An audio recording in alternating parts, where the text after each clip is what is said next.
1. It's about a boy named Alex, intelligent, full of potential, and burning with a dream to heal others as a doctor. But he had one problem. He couldn't control his own mind. And what happened next? It wasn't just failure. It was the beginning of a transformation that would change his life. And maybe yours too.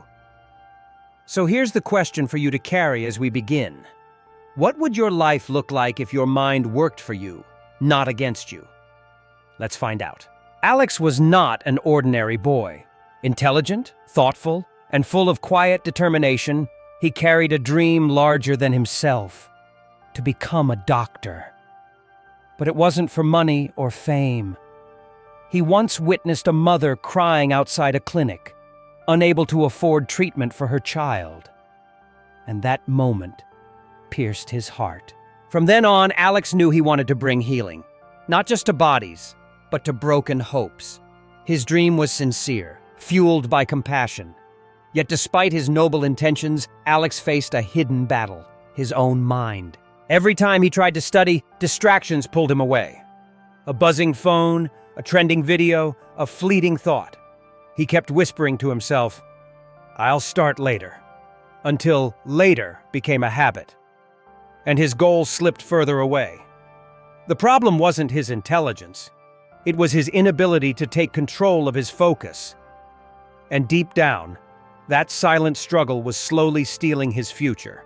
The day of the scholarship results had finally arrived.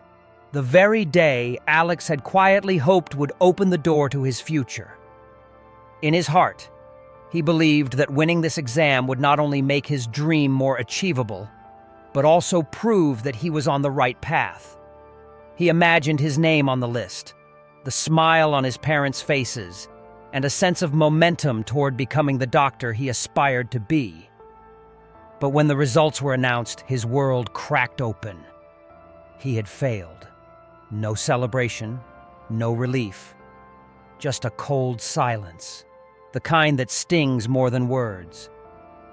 His classmates, the ones he used to outshine, had passed and moved ahead. And the teachers who once praised his potential?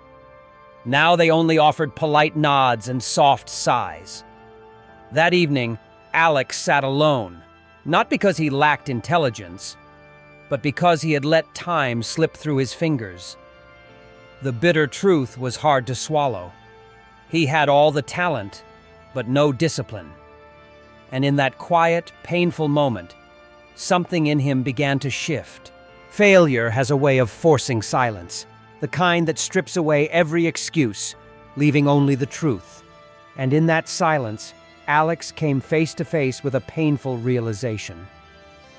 Being smart means nothing if you're not disciplined. It wasn't knowledge he lacked. It was mastery over his own mind. What he needed wasn't just another textbook or a private tutor. He needed someone who could teach him how to win the inner battle. Someone who could help him reclaim control. That's when he heard about Coach Miller, the school's physical education teacher. But Coach Miller wasn't known just for athletics. He had a quiet reputation for transforming distracted, unfocused students into disciplined, driven individuals. People whispered about how kids no one believed in eventually thrived under his watch. With humility and desperation, Alex approached him. His voice was steady, but his heart was trembling. "Coach," he said, "I can't focus. I keep trying, but my mind won't stay still. I need help." In that moment, Alex took the most important first step. He admitted his weakness and asked for guidance. And that step, more than talent, more than potential, would be the beginning of everything. Coach Miller didn't respond to Alex with lectures or warnings. Instead, he led him quietly to the school's old playground, the place where victories and failures were often decided not with books, but with mindset. From the equipment room, Coach pulled out a simple toy bow and arrow. Nothing fancy, just wood, string, and a rubber-tipped arrow. "Hit the bullseye," he said, pointing to a target nailed to a wooden board across the field. Alex held the bow, took aim, and released. The arrow flew and landed far off target. Coach didn't laugh. He simply asked, "What were you looking at when you shot?" Caught off guard, Alex answered honestly, "The trees, the sky, the target." Coach shook his head gently. "That's the problem," he said, voice calm but firm. "You're looking at everything, not the one thing that matters. You do the same when you study. You say you want to hit your goal, but your attention is scattered. You're trying to succeed while your eyes and mind are chasing everything else." In that quiet moment, the message hit deeper than any failure had. The arrow had missed, but the lesson landed perfectly. This wasn't just about aim. It was about life.